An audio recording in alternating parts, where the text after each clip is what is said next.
श्रुति का व्याख्या किया है कि आप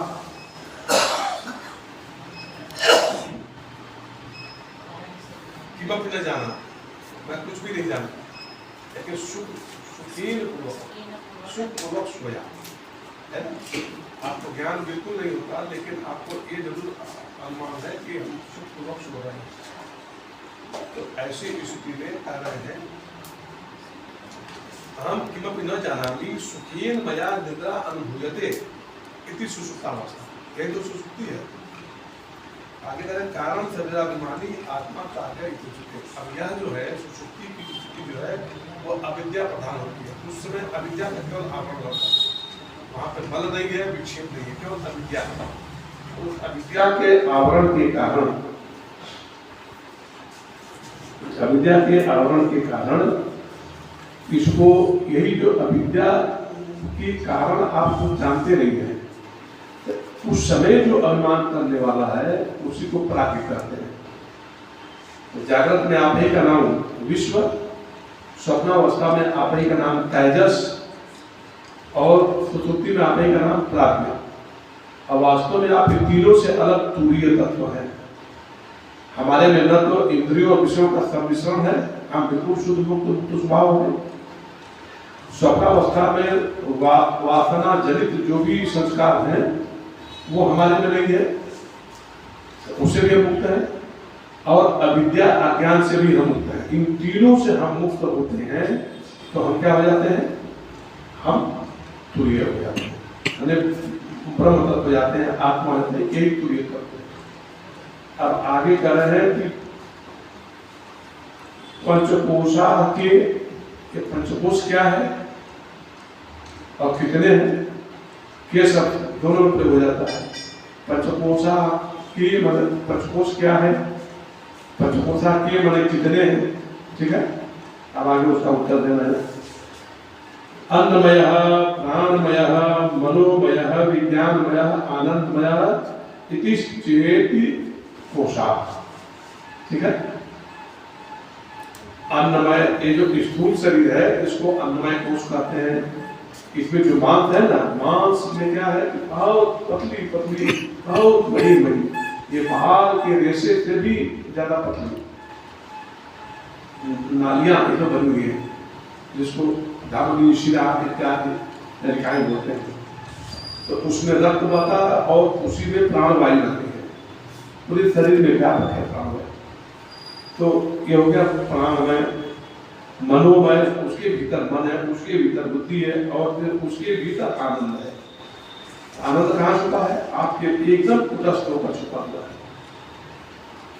तो इसको कहा गया कि पंचकोश कहा गया। अलग अलग की व्याख्या कर रहे हैं। अन्नमय कहा, अन्नमय कोश क्या है, तरह के अन्न रस नैव भूत्वा अन्न रस नैव वृद्धि प्राप्य अन्न रूपम पृथिव्याम यदि विलीयते तद अन्नमय कोश स्थूल शरीरम।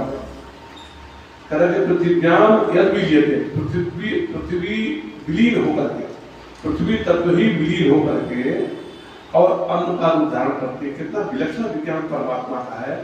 आप जब गेहूं या धान बोते हैं ना, वो पहले सड़ जाता है, उसका अस्तित्व समाप्त हो जाता है, और फिर पृथ्वी तत्व से क्या माया चमत्कार करते कि वैसा वैसा वैसा अनंत आ जाते हैं।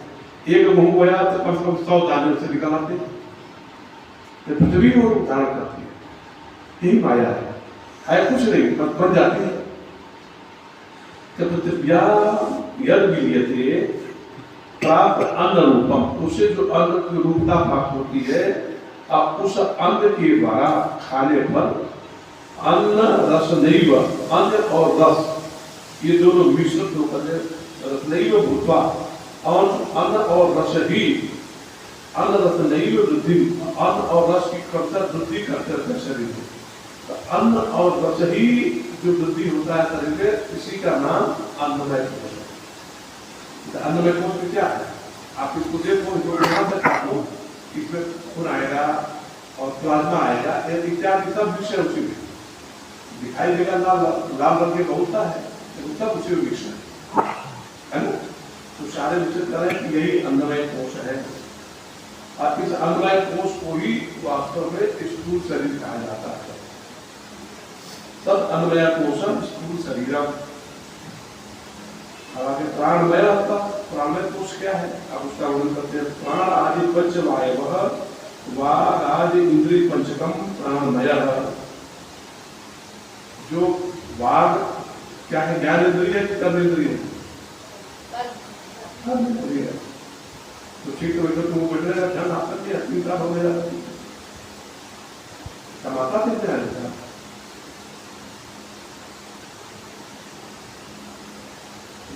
प्राणमय कोश।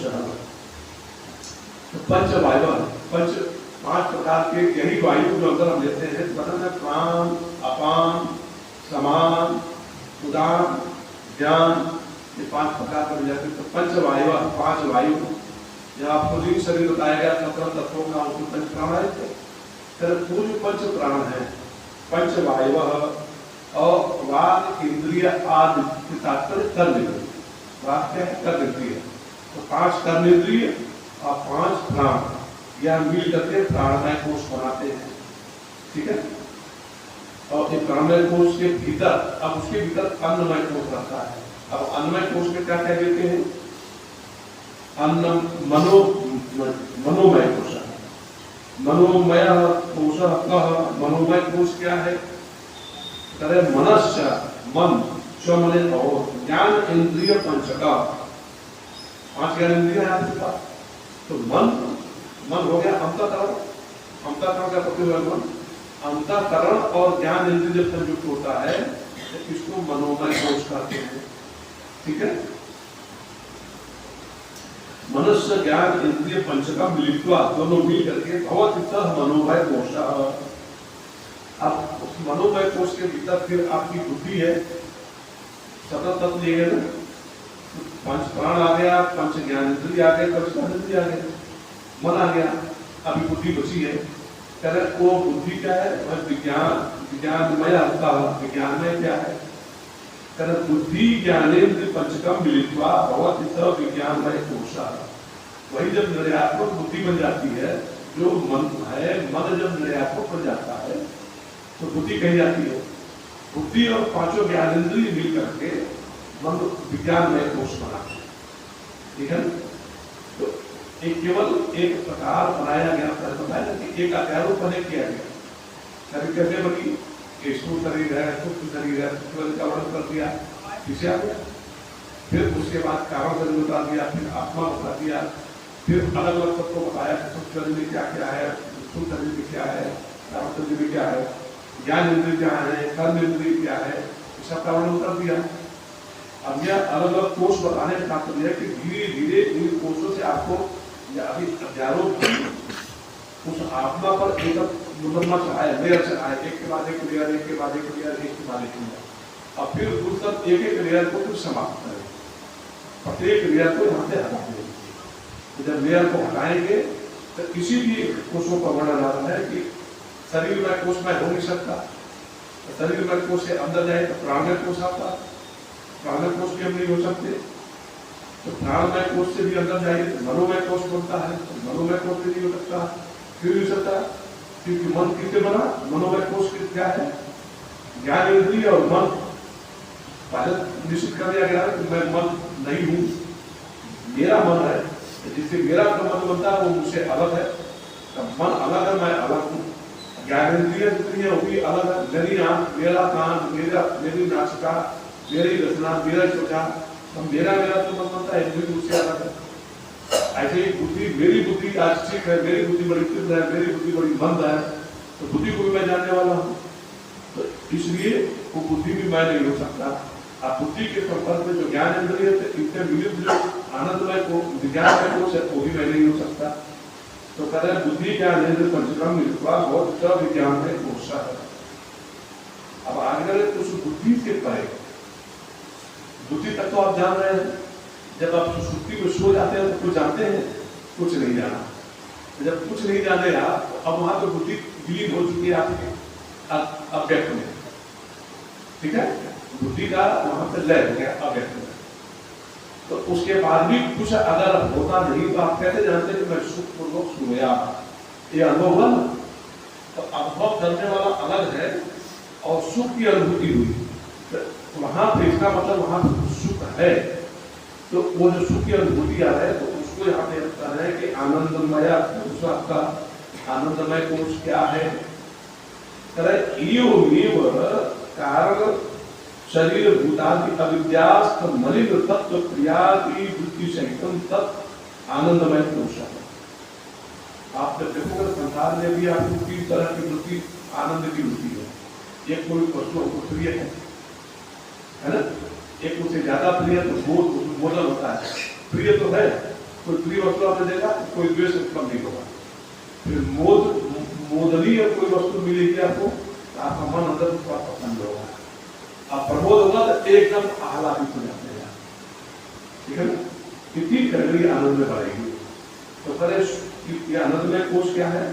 ये कारण शरीर भूत अविद्या, जो इस स्थूल शरीर और सूक्ष्म शरीर इन दोनों का जो कारण है, अर्थात कारण रूपा है अविद्या, और अविद्या रूपा है। अविद्या रूपा क्या है कि मलिन सत्व। मलिन सत्व किसको कहा गया? उस अवस्था में भी आपके चित्त में जब आप विलीन हुए, आपके बुद्धि में, आपके मन में रजोगुण था, तब जिसमें आप सोने गए उसके पहले कुछ काम कर रहे थे, कुछ आनंद ले रहे थे, कुछ सोच विचार कर रहे थे, किसी की स्मृति आ रही थी, तब आया तो आलस्य है, प्रमाद है, जो तमोगुण का प्रतीक है, जो रजोगुण का प्रतीक है, कर्म में क्रमशीलता रखना, और जो सत्वगुण है, तो वास्तव में यह आपकी अंतःकरण की जो वृत्तियां है, ये तो सत्वगुण प्रधान है, लेकिन आपने उसमें तमोगुण रजोगुण भी मिला हुआ है।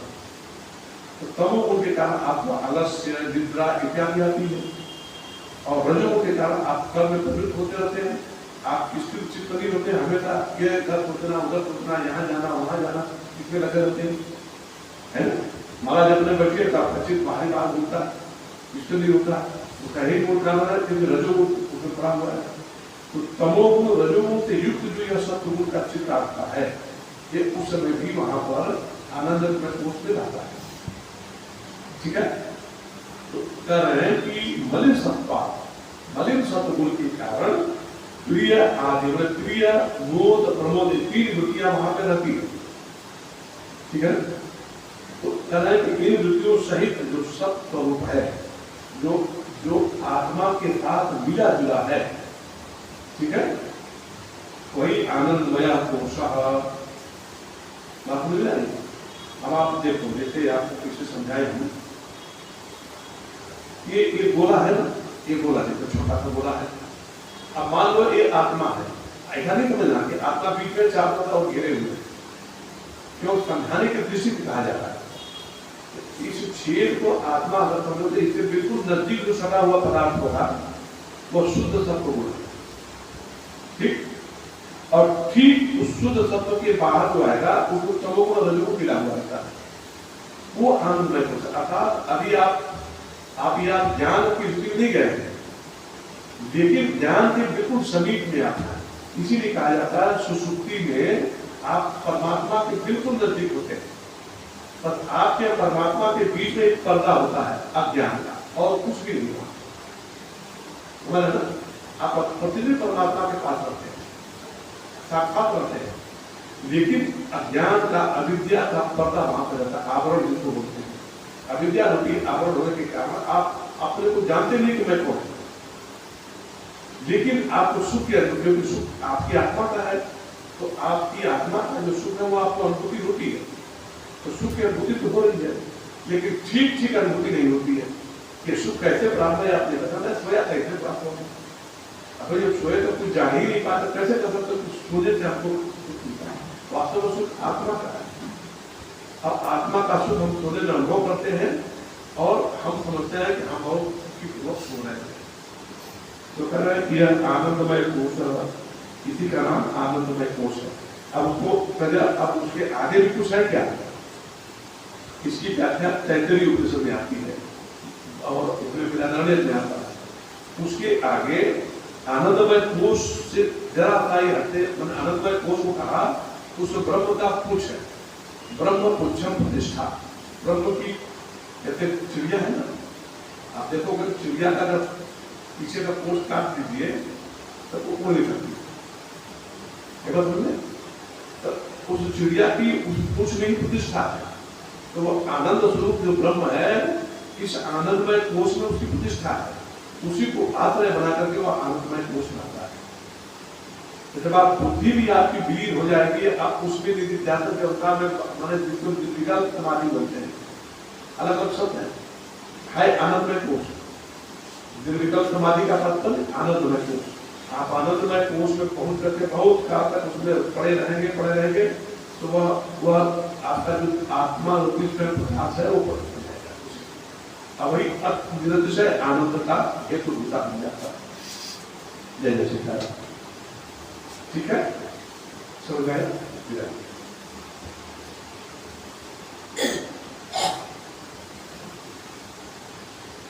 आज के तौर से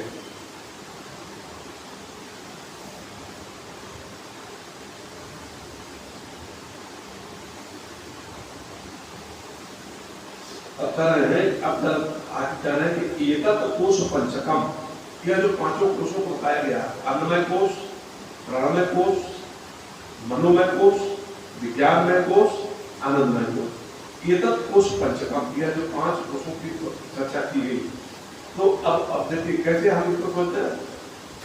अयम मद शरीरम, यह मेरा शरीर है, मदीयम शरीरम, मदीया प्राणा, मदीयम मनः, मदीयम बुद्धि, मदीयम ज्ञानम, यह मेरा ज्ञान है। अंतर है ना, मुझको ज्ञान हो रहा है। यह जो मैं मिला हुआ है ना, वो अहंकार युक्त ज्ञान से आत्मा को मिला हुआ है, यही आनंदमय कोश है। मतलब तो यहाँ पे कह रहे हैं कि मदीयम, या मेरा शरीर है, मेरा कहने ही के मैं अन्नमय शरीर नहीं हो सकता। ठीक है, मदीया प्राण, यह मेरा प्राण चल रहा है, तो मेरा प्राण कहने से मैं प्राण स्वरूप नहीं हो सकता।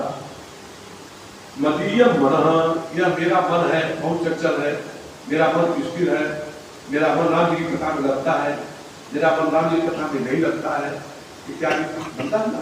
तो आप अपने मन को जान रहे तभी तो कह रहे हैं कि मेरा मन राम जी की कथा में लगता है। तो कह रहे मदीय मन है, मेरा मन है।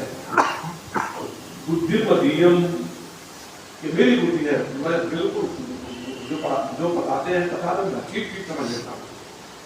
कहते वो दशकता से पूछा ना, तो प्रतिबंधन कर दिया उसने, जैसा जैसा बताया था गुरु जी ने, वो अग्नि विद्या वैसा प्रतिबंधन कर दिया।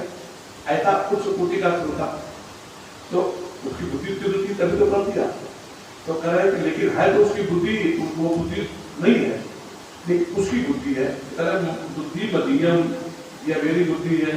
ज्ञान बुद्धि श्री नहीं हो जाते, ठीक है ना, इत्यादि। ये जो ज्ञान हो रहा है, यह मेरा शरीर है, यह मेरा प्राण है, यह मेरा मन है, यह मेरी बुद्धि है, इत्यादि जो ज्ञान हो रहा है, यह ज्ञान उन कोशों से संयुक्त होकर के हो रहा है। ठीक है, अगर कोशों संयुक्त नहीं हो तो क्यों ज्ञान रहता।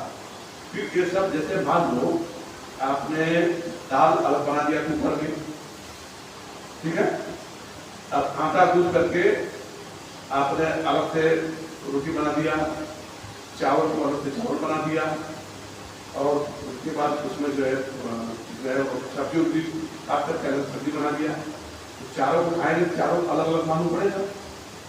और यदि एक बड़े कढ़ाई में आपने क्या किया कि उसमें दाल डाल दिया, पानी डाल दिया, सब्जी काट के डाल दिया, हल्दी इत्यादि डालना डाल दिया, चावल को उसी में धो के डाल दिया, और आटा गूंथ करके हमारे तो बनाते हैं, वो क्या बोलते हैं, पिठोरी पे कितना बड़ा बड़ा बीच में चौड़ा कर देंगे, आप इधर और इधर पत्ता कर देंगे, उसमें डाल देते हैं, चावल में सब चीज चावल दाल का एक कर दिया। तो दाल का अलग स्वाद, सब्जी का अलग स्वाद आएगा, वहां पे नहीं आएगा, सबका मिलित स्वाद मिलेगा। ठीक है, तो यह जो मिलित स्वाद है, अब यह मिलित स्वाद है, आपको आनंद में कुछ वहां पे आनंद को तक पहुंचने में मन बुद्धि शरीर आदि के समस्त संस्कार वहां पे विलीन हो जाते हैं। अब कल स्वे नहीं लग जाते, वह अपने रूप से ही जान लेता है। तथा तत् यथा मदीय प्रिय नहीं जाता, वह स्वयं को ही जानता, वह स्वयं जानने वाला जो है ना आत्मा जानता हुआ, लेकिन इससे मिल करके जानता, सारा मिलित ज्ञान को जानता है। ठीक है, आगे कहते हैं कि जैसे कटक सोना है, स्वर्ण से आपने कुंडल बना लिया, हाथ में कंकण बना लिया, हार बना लिया, और भी अन्य कुछ बना लिया। ये सब क्या है? तो सारे के सारे सोने से मिले हुए हैं कि नहीं? सोने से मिले हुए हैं। आप जब कहते हैं कि यह मेरा कंगन है, या मेरा कुंडल है, या मेरा हार है, तब उस समय सोना ऑलरेडी उसमें अनुस्यूत है। अनुस्यूत का मतलब वो तो प्रोत है, सोना है, बस नाम रूप सोने का बदल गया, तो आपने कहा कंडल है, कटक है। तो ऐसे ही आत्मा ही केवल स्फुरण मात्र से ही स्फुरणा आपको हो रही है। उस स्फुरणा से आप जो है, उस स्फुरणा के नाते आपका मन आपका शुद्ध हो रहा है। ये मेरा शरीर है, इसका क्यों कल्पना मात्र है, वास्तव में है कहीं नहीं। आप देखिए उस ज्ञान तक को पहुंच जाएंगे तो आपको कहीं शरीर दिखेगा नहीं।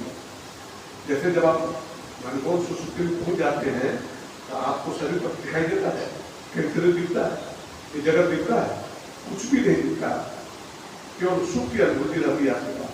ऐसे ही जब आत्म तत्व में आप प्रवेश करेंगे तो केवल आपको सुख की अनुभूति रह जाएगी। इस तरह से इन्होंने व्याख्या था, पंचकोशादि मदीयत्वेन ज्ञातम आत्मा भवति। जैसे पंचकोशों को मैं जानने वाला हूँ, तो क्या पंचकोश आत्मा नहीं हो सकता? ठीक है, अब उसके पूछते कि आत्मा का नहीं का, फिर आत्मा है क्या? आत्मा क्या है? राम जी, राम ब्रह्म व्यापक जग जाना।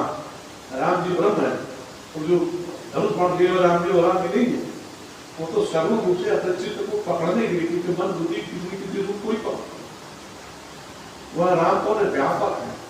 तो कह रहे आत्मा का नहीं का, तो फिर आत्मा क्या है? एक पंचकोश में नहीं है, तो फिर क्या है?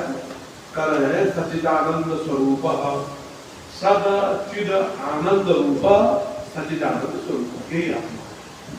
तो कह रहे कि सत्य की सत्य क्या है?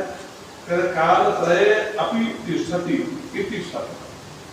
कह रहे कि जो तीनों काल में रहता है ना, आपको बताया मैंने ना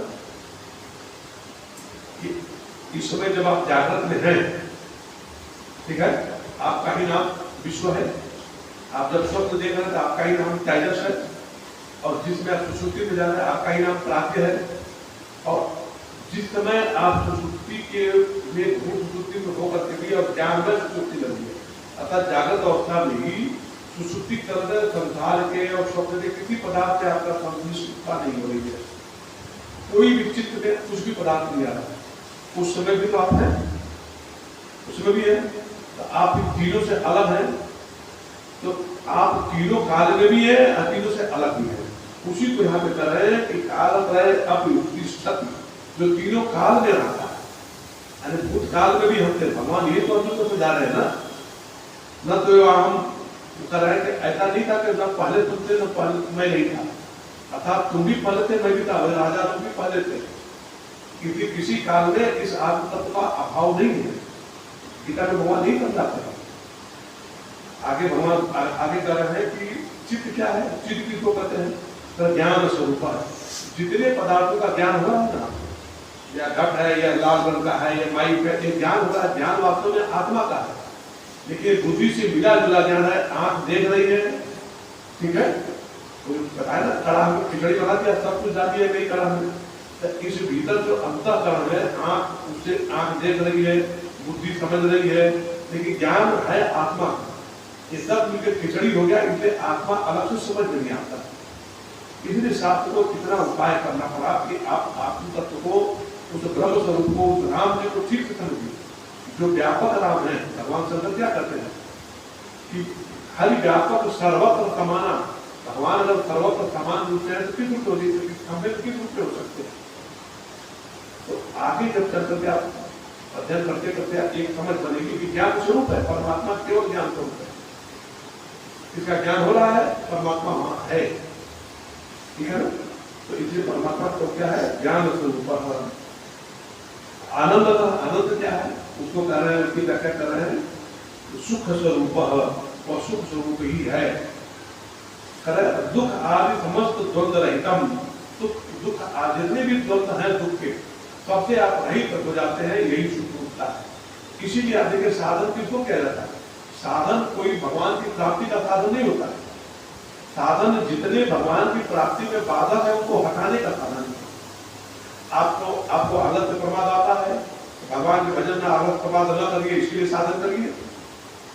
आपको जब भगवान का भजन में बढ़ते हैं तो राम जी को छोड़ करके आपका चित्त इधर उधर होता है, तो चित्त को इधर उधर से हटाने के लिए राम जी में केंद्रित करिए। राम जी का बना लीजिए कि राम जी इतने हैं, धनुष बाण दिए हैं, बगल में सीता जी हैं, इधर लक्ष्मण जी हैं, उधर ये है, उधर ये है, हनुमान जी सामने एक स्वरूप बना लीजिए, चित्त को बैठा लीजिए।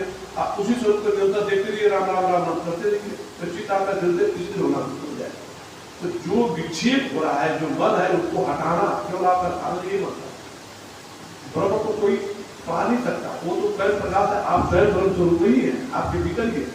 ईश्वर अंश जीव अविनाशी चेतन अमर सहज प्राप्ति।